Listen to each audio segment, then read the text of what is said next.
Chose promise, chose due, et bien aujourd'hui on va parler de tracteur, alors pas celui-ci, pas le 800, et bien celui-ci qui est juste derrière. Allez, c'est parti.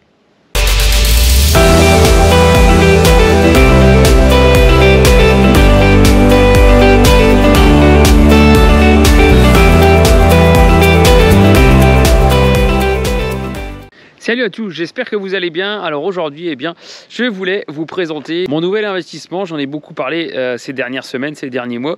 Eh bien, on a tout simplement revendu 2 enjambeurs pour en acheter donc un nouveau d'occasion.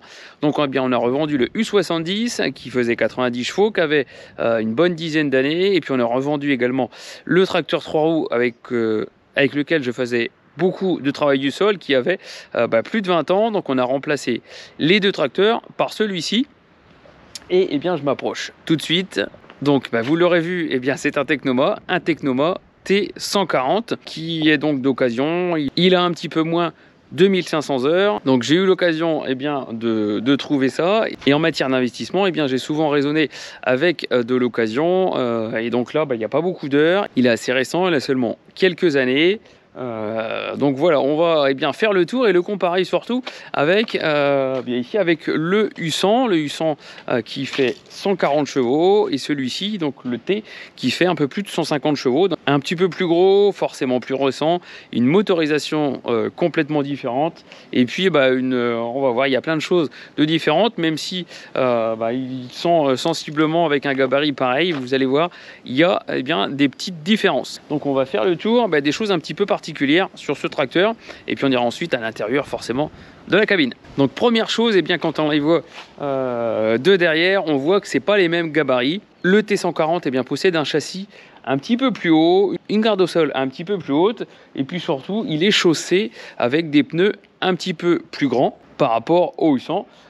Donc l'idée c'est aussi d'avoir quelque chose qui est de la motricité, puisque effectivement alors on était sur une catégorie de tracteurs il y a quelques années qui permettait de ne pas tasser les sols, des tracteurs un peu plus légers, des tracteurs avec des pneus basse pression. Mais le problème c'est qu'au fur et à mesure des années, on est arrivé avec du travail du sol, et ici plutôt argileuse, donc des terres assez compactes, des terres qui ne se travaillent pas facilement.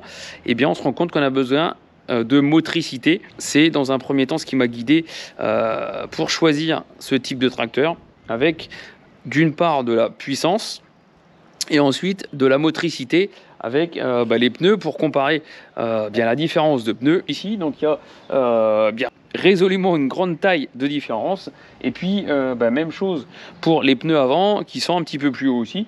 Donc on va avoir une motricité qui va être assez sympa.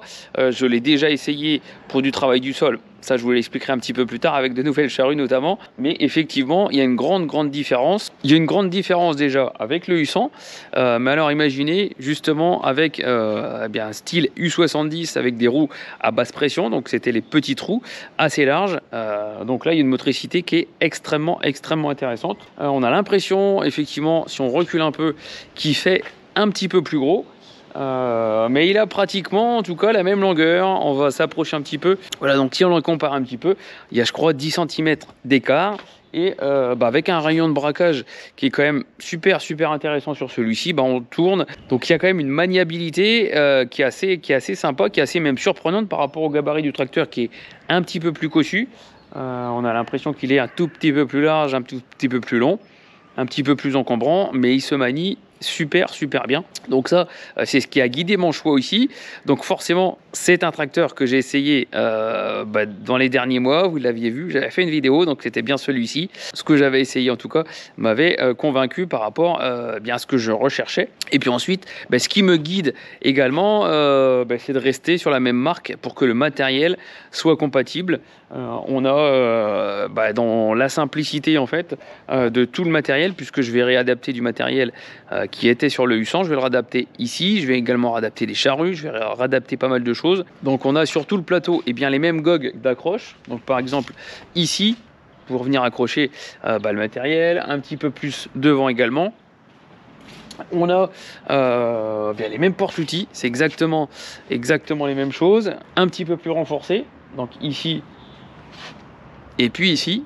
Donc même, je dirais même porte-outils. On a le même fonctionnement également pour du terrage. Ici on a voilà un petit guide ici avec une petite chaîne, sauf que j'ai fait rajouter une chose très intéressante, c'est ici le vérin en fait, voilà, qui va permettre de réaliser le terrage en fonction un petit peu du terrain et ne pas dérégler et ne pas descendre du tracteur pour le régler. Donc ici, le vérin de terrage va faire un gros boulot. Je vous expliquerai ensuite en cabine. Il y a pas mal de modules où on peut mettre pas mal de fonctions sur différents vérins tout autour du tracteur. Pour l'éclairage, j'ai rajouté des petites choses ici puisque ce tracteur-là va être destiné à faire beaucoup de travail du sol. Donc j'ai rajouté ici des petites phares à LED. Donc clin d'œil Alexandre de ProDeal Center puisque j'ai eu ces phares à LED sur son site internet. Donc ça projette très fort et donc ici la zone ici où va être installée la charrue va être énormément éclairée. J'ai déjà testé, ça éclaire comme en plein jour. Donc Alex, clin d'œil, c'est des super phares. Et puis ensuite également devant, même accroche, on va pouvoir adapter ici un bâti qui va supporter feuilleuse, rogneuse, donc sans aucun problème. Et donc vous le verrez, ce bâti jaune ira sur celui-ci et puis on en remettra un autre. Là, on avait 3 tracteurs enjambeurs avant et là, on va répartir le travail. On va repartir le travail un petit peu différemment entre celui-ci et celui-ci. Donc l'idée, c'était de retirer aussi un tracteur du parc de matériel. Et puis l'idée, c'était augmenter un petit peu la puissance, notamment sur un, pour avoir beaucoup de souplesse, notamment sur les feuillages, sur le broyage. Et puis sur le travail du sol, avoir un petit peu plus de motricité. C'est ce qui m'a guidé pour le choix de ce T140. Donc concernant les moteurs, il y a un petit peu de différence, voire une très grosse différence même. Donc ici on est sur le U100, on est sur 140 chevaux avec un moteur turbo ici, moteur Deutz. Et puis ici, la grosse différence, on est sur un moteur avec les nouvelles générations. Et donc ici, on est sur une motorisation un petit peu différente. On est sur un moteur Deutz également qui développe 156 chevaux. On est surtout sur l'évolution 4 de la nouvelle génération de motorisation. Ici, le réservoir d'AD Blue qui est juste là, alors qui gêne un petit peu la conduite, on le verra après. Mais en tout cas, on est sur une nouvelle génération de moteurs qui permet de développer, en fait, d'avoir la puissance nécessaire à bas régime. Ici, c'est assez incroyable, à 1500, 1600 tours, même des fois dans des pentes, on arrive à faire fonctionner le tracteur sans aucun problème. Donc, à peaufiner, notamment pour les relevés de consommation, on est sur une consommation un petit peu moins élevée, donc à confirmer. Bien sûr, j'ai encore pas fait suffisamment d'heures pour le vérifier, mais les premières tendances, c'est qu'effectivement, on serait sur un tracteur qui consomme un petit peu moins et qui a vraiment besoin de moins de régime moteur pour le faire travailler en fonction des outils. Bien sûr, si on y met une effeuilleuse, forcément, il va falloir élever un petit peu le niveau. Mais beaucoup moins que le U100. À titre de comparaison, celui-ci tourne à 2000, à peu près 2000-2200 tours pour fonctionner le broyeur, les feuilleuses, la pulvée. Et puis ici, si on compare à 1600 tours, 1700 tours, il en a largement pour faire fonctionner le tracteur. Voilà. Donc ça, c'est vraiment le gros point positif et la grosse différence. Donc à retenir, le châssis est un tout petit peu plus haut, un tout petit peu plus lent. Et puis surtout sur le moteur, ces nouvelles générations de moteurs sont censées émettre un petit peu moins de particules. Rien à voir, une nouvelle génération de moteurs qui développe plus de puissance à bas régime et qui a l'air, je dis bien, à vérifier tout au long de l'année, mais qui a l'air de consommer un petit peu moins.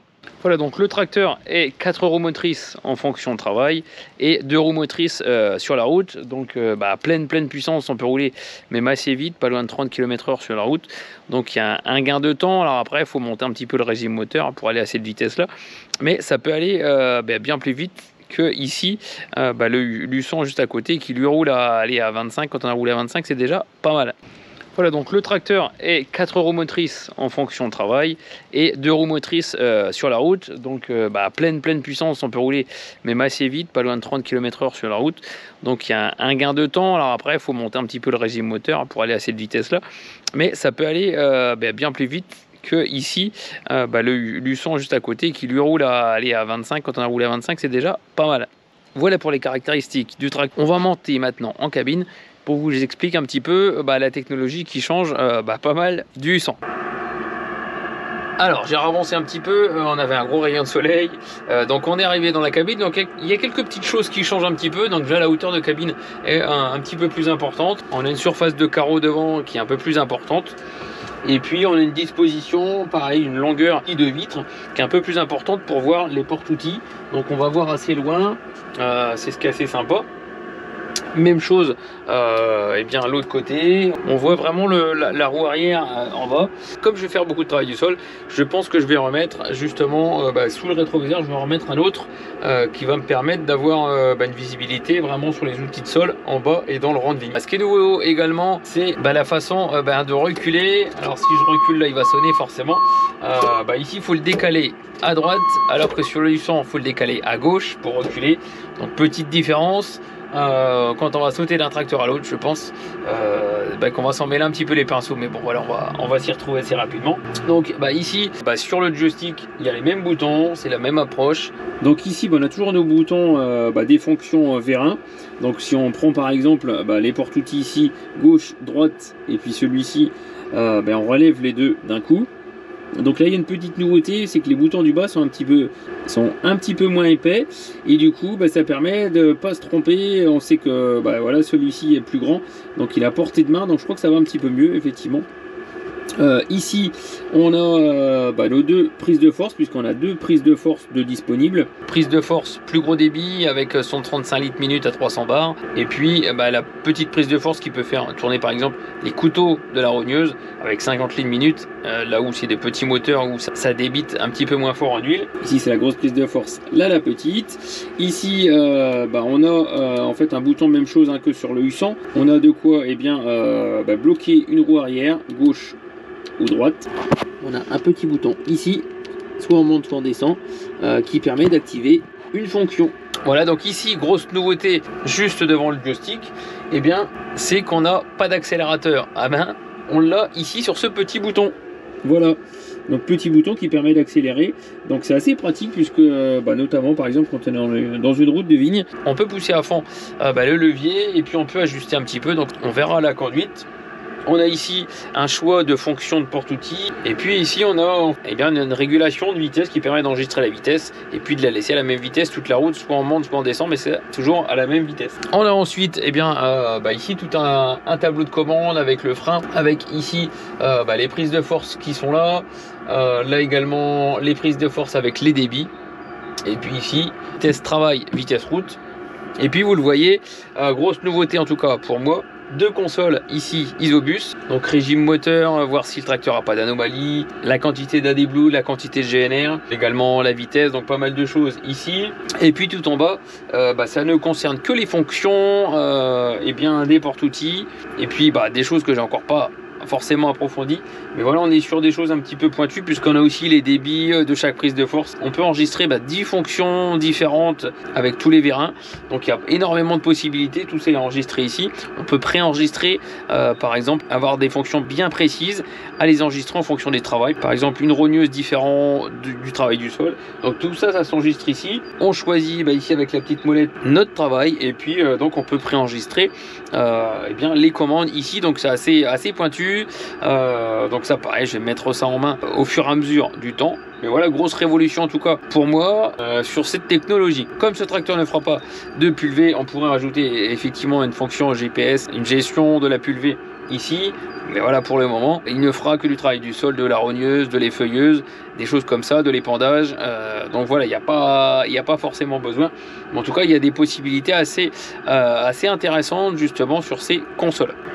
Voilà, donc je vous le disais, seul inconvénient que je trouve, c'est l'encombrement un petit peu de la visibilité juste sur les côtés. Alors vous le voyez, la cabine est assez haute, je ne suis pas très grand moi, donc vous le voyez, c'est assez haut, il y a quand même beaucoup d'espace. En tout cas sur la visibilité sur les côtés, il y a ici toute la batterie qui nous cache un petit peu la vue, et puis à l'autre côté le bloc ici d'AdBlue qui gâche un petit peu la visibilité. Mais bon voilà, il faut se pencher, je dirais, un peu plus. Après c'est une habitude de travail un petit peu différente. Je vais couper le contact. Une habitude de travail un petit peu différente, mais en tout cas pour ce qui est des porte-outils, on voit super clair. Voilà, il y en a une belle surface vitrée ici, une autre encore l'autre côté, et on arrive à voir assez facilement le dessous du tracteur, le derrière la roue. Et donc pour les porte-outils, on voit assez bien, pour l'avoir déjà testé sur le travail du sol.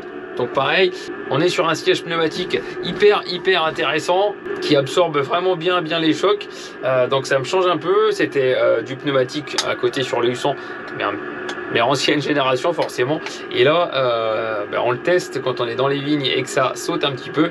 Ça fonctionne plutôt pas mal. Donc voilà bien pour cette présentation de tracteur. Allez, on va descendre. Hop.